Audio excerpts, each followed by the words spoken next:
Welcome to Tea Talks, where young adult stories and church experience comes together into a beautiful blend to inspire us. So grab your cup, sit down, relax, and enjoy while we spill the tea.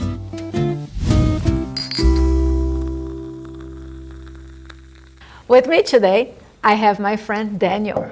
Daniel, thank you so much for joining us. Thank you. Pleasure to being here. That is awesome. Daniel, we actually had a conversation before, so I got to know you a little better. Yeah. So today we're going to get right into it. Go for it.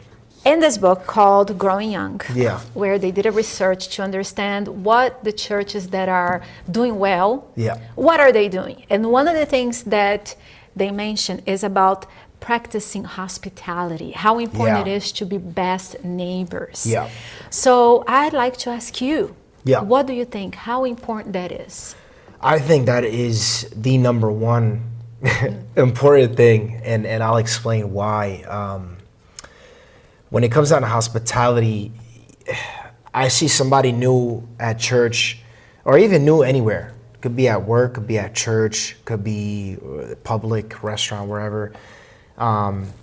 When somebody approaches your activity, right, or is even near you, a lot of people think like, oh, you got to be a extrovert, right? There's this whole thing about introvert, extrovert, which in reality that never used. I don't know if have you heard that in the 90s or even early 2000s? Not true, not really. Not really, right? Thank you. Okay, so that words never really existed during that time because it was like everybody would communicate with each other. So whenever I see somebody new coming into church, the first thing I do is introduce myself. I think that's very common sense. You go to them, you introduce yourself, you ask them about who they are, what do they do, where did they come from, just getting to know you. Let me get to know you, right? And so the moment you just know the basic things about the human being, all you got to do now is just invite them over for some food. Food fixes everything, more conversations, more stories. Everybody has a story, whether it's personal or whether it's where they got there or how they got there, they're always going to have something to talk about. So when it comes down to hospitality, just simply being there for them is already enough of hospitality. Acknowledging that they're there, right, is already hospitality. Obviously, everything else is the basics. You can take down somebody's number, text them saying, hey, man, let's go ahead and get some Chipotle, right? Or, hey, let's go for, some ice cream, right? Well, even though, it's not that healthy. But, it's hot, let's go grab a snack, something to snack on. And, of course, I always like to invite everybody to my house. I'm just a big-time people's person. So, my doors are always open. So whenever you want to come over and chill, the kids are there, wife is there, we can eat, I can cook you something up. Same thing at church. It's just similar. You just got to treat it like it's kind of your own house. And that's the way I look at hospitality. Yeah. And I'm with you. I understand what the points that you made about being introvert or extrovert. But when we are church leaders and we understand the mission that God gave it to us, as church leaders, if we are introverted and if we don't like approaching people, we need to find people that are good at it, to be able to do it, because as people coming into the church, they need to have that. Do you have anything like an experience that you can share with us from churches that are doing that well, either your church or churches that you've been to? Yeah, absolutely. I'll say my church right now. I think we're doing a great job. Everything that I just explained to you, I've actually done so. Yes. I have a couple of friends. Well, they've been friends now, but I've put in a certain amount of good influence and hospitality on people to stick with us, right? Find out their interests. What do they like to do on their free time? The first question I always like to ask the people is say, hey,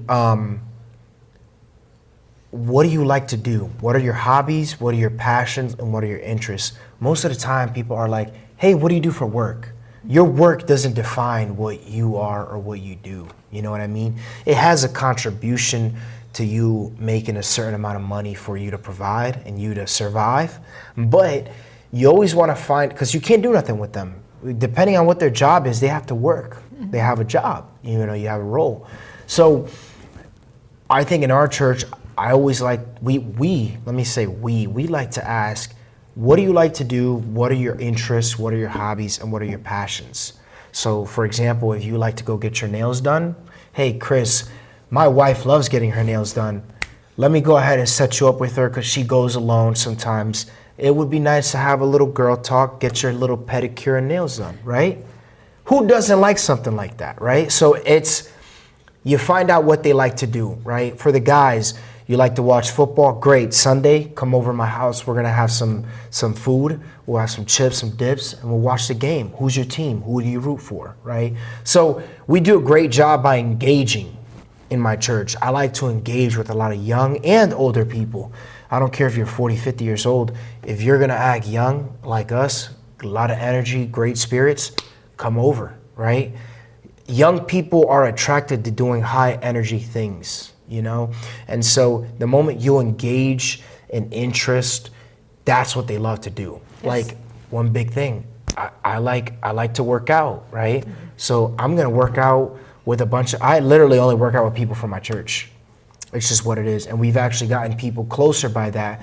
We've actually had people come up and ask, well, what church do you go to? What do you guys do? How did you guys meet? Because we're so diverse, right? So when you got a Mexican, a Dominican, a Peruvian, and an American all together working out, and an Asian, let's add an Asian in there, it's like, well, how did you guys come together to work out? It's the first question. And then you always say, well, church. We met at church, We had this one specific guy that he just moved to Rhode Island, but he came from Virginia, moved to Charlotte, and one of his hobbies was powerlifting. Now, I'm not a power lifter, but it's the same thing as working out. So why don't you lift with me and I power lift with you? We went to each other's gyms and we got to know each other. And now I keep in contact. He comes and visits Charlotte because he has a family in church now, right? Mm-hmm. So the number one thing is when you treat somebody like family, that's it. You're going to keep them for life because they have somebody that they're counting on to be there with you. And I love that you were looking at not only, okay, your passion is exercise, but that's not everybody's passion. Mm-hmm. But as you gave the example, like your wife, okay, if somebody likes to get their nails done. So having this missionary spirit in you, I think that's beautiful. Mm-hmm. Because the point is, how do I find a way to bring this person close to God? It's not to me, it's to God. So I'm going to do what it takes to help this person get there. Correct.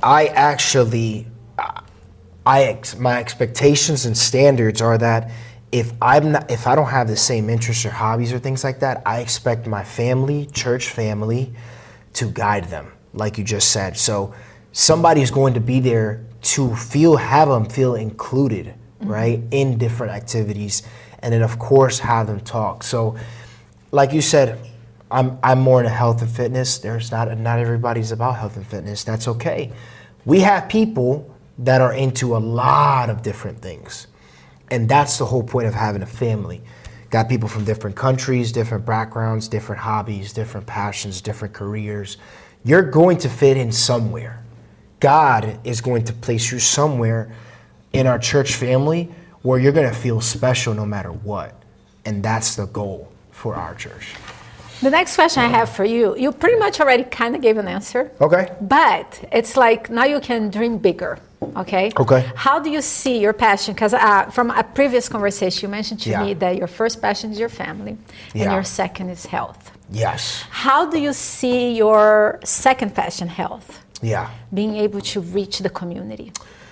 So health is wealth. I'm sure you've heard that a lot of times. Yes. I have colleagues that I work with, and they invest so much in vitamins, minerals, and supplements, and foods, and personal trainers, things like that. So I'll go back to what I mentioned in our previous discussion. You have to take a look at, we have only 120 years to live, right? That's what God gave us in the book of Genesis. And we had to make that worthwhile. And for me, I want to be able to see my children grow up. I want to be able to have them have children as I'm getting older, you know. And I was raised a vegetarian. My parents always raised me. I never had a steak in my life. Not that I'm discriminating.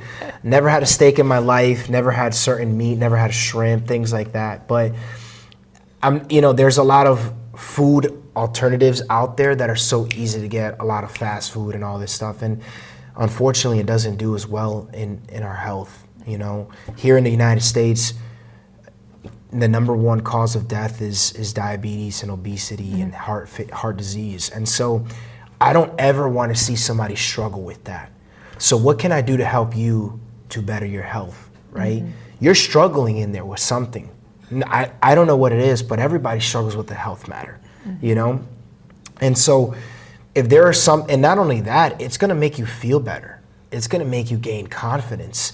You're going to have so much more energy. You're going to get focus in the mind, in the body. You know, there's no better feeling than waking up, feeling good, feeling confident, and continuing to do the same for other people. Now, I'm not no personal trainer, but I can tell you what is best for you, what's best for you and your health, because it's very simple. You know, you look out there, we have foods that we know are good, we have foods that we know are bad. You know, it's just a matter of really staying consistent and disciplined. Having the knowledge, understanding about it, it's a wonderful way to be able to connect with the community, especially, I'm telling you, I'm vegan. Oh, you are? But when I started, 20 years ago, my family thought I was completely insane. Yeah. You know, especially because I'm from Brazil. That's probably why you look so young. I don't know about that. But anyways, my father, he actually got very upset thinking that I was going to hurt my kids from not giving them meat. So back then, when you talked about veganism or anything like that, they thought you were crazy. Oh, yeah. But today, pretty much everywhere, people are going out and they are looking for alternative ways of eating, because they have seen how much certain ways of eating will hurt them so much. So it is a wonderful way to be able to reach the community. And I love to see young people that have this missionary spirit. So this was really wonderful getting to know you a little better and hearing about your family and your passions, and even more knowing that you are at a church that is helping you, supporting you through your passions.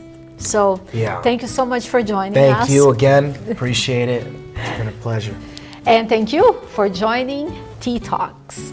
Keep the conversation going. Keep stirring up the conversations and embracing the beautiful and messiness of life. And until next time.